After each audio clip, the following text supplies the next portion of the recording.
श्रीमद भागवत महापुराणाचे साकल्य निरूपण दिवस 60वा दशम स्कंध। कृष्णांनी विचार केला, ब्रह्मदेवांना आपली लीला बघावयाची होती ना? ठीक आहे। व्रजवासींना आणि ब्रह्मदेवांनाही आनंदित आणि आश्चर्यचकित करण्यासाठी त्यांनी सर्व गोपाल बाल, गायी, वासरे अशी अनेक रूपे धारण केली। व्रजात नेहमीप्रमाणे जीवनयापन सुरू राहिले। सायंकाळी गायी वासरे घेऊन गोपगण घरी येत। गायींना त्यांच्या जागी गोठाक सोडीत, वासरेही जागच्या जागी राहत। पुन्हा दुसरे दिवशीही असा नित्यक्रम चालला। कुणालाही काहीही बदल जाणवत नव्हता। उलट गोपिका आपापल्या बालकांना जास्तच प्रेमभावाने वागवू लागल्या होत्या। त्या कृष्णावर जसे प्रेम करीत होत्या तसेच आपल्या पुत्रावरही करू लागल्या। 1 वर्षाचा काळ संपत आला।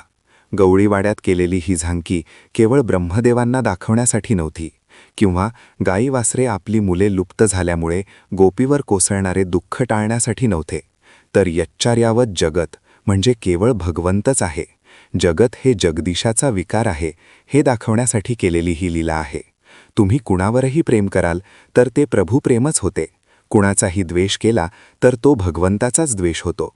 श्रीमदाद्य शंकराचार्यांनी सांगितल्याप्रमाणे जीवो ब्रह्मैव नापरः ते हेच आहे। त्याचे प्रात्यक्षिकच कृष्णाने दाखवले आहे। गोकुळात सगळेच कृष्ण होते। असा काही काळ गेल्यावर श्रीकृष्ण बलराम एकदा गोवर्धन पर्वताकडे गेले। वासरे तिकडे वनात चरत होती।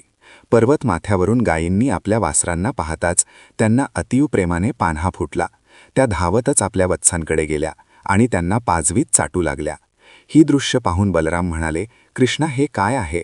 त्यावेळी कृष्णांनी सांगितले, ब्रह्मदेवाने मायाजाल पसरून सर्व गोपबाल व वासरांना ब्रह्मलोकांत ठेवले।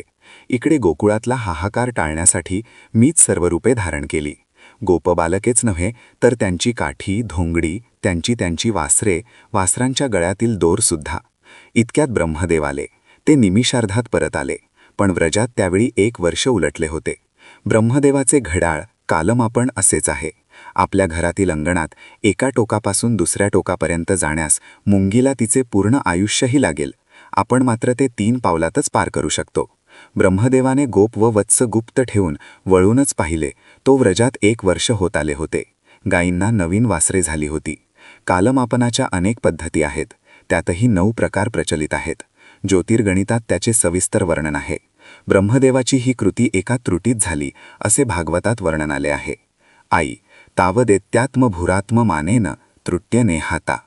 या त्रुटींची गणना कशी करावी हे सांगताना मुहूर्त ग्रंथात असे म्हटले आहे, आई स्वस्थे मरे सुखासीने यावत सादती लोचनम।